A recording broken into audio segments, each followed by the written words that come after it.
दिनै गुरुदेव कालिचरण ब्रह्म एकाडेमियाहाय बोसोरारि फरायसालि सप्ता फालिथायखौ 3 डिसेम्बरनिफ्राय जागायनानै 7 डिसेम्बरसिम लानाय जादोंमोन।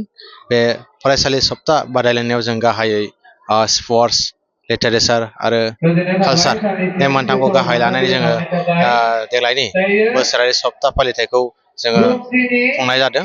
दा जोङो बेनि गेजेरजों जोङो फरायसाफोरखौ जोबोद थुलुंगाखांहोनो हादों, जाहाथे इयुनावहाय बिथांमोनाहाय हयथ' सोरबा नङा सोरबा सासेया गावसिनि रोंगौथिजों सोरबायाबा मोजां गेलेगिरि जाहैनो हागौ, सोरबायाबा मोजां थुनलाइगिरि जाहैनो हागौ, सोरबायाबा मोजां हारिमुगिरि जाहैनो हागौ। जों बेखौ दा जोङो बादायलायहोनायनि गेजेरजों जोङो मोननो हादों आरो दा गोबां फरायसाफ्रानो बिदिनो बादायलायनायाव देरहासार जानो हादों आरो देरहासार जानाय बिथांमोननोहाय जोङो मोनसे ट्रफि आरो मोनसे सार्टिफिकेटजों जोङो फरायसाफोरखौ थुलुंगाखां होनाय जादों।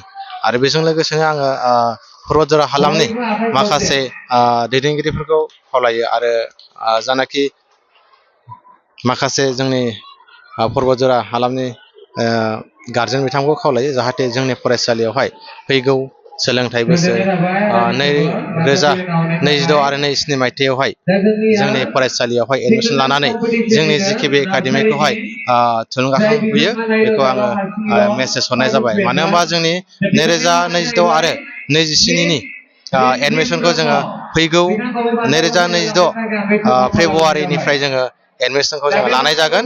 आं बेखौनो बुंनानै फोजोबनाय जाबाय। गोजोन्थों।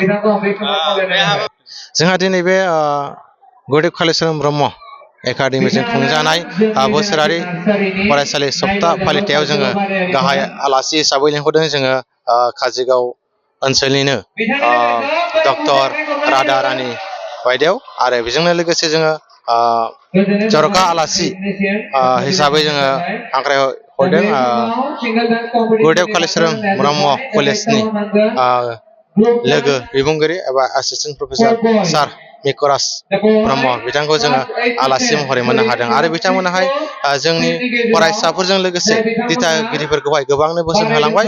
बिथांमोननि थाखाय आं बिसोरखौ जोंनि फरायसालियाव फैनायनि थाखाय रोजा रोजा साबायखर बावो।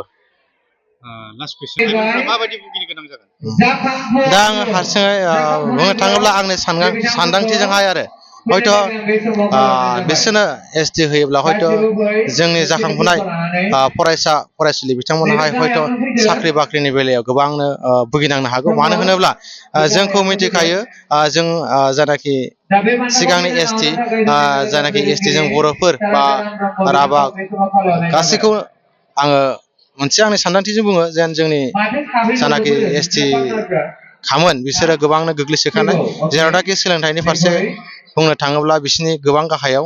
दा बेखायनो आं आसा खालामो जेन बिसोरनो जुदि थारैनो गमामायैनो होमारोब्ला हयथ' जोंनि जायनाखि थाखानाय एसटि बे गोबां खहा जानो हागौ होननानै आं आसा खालामो।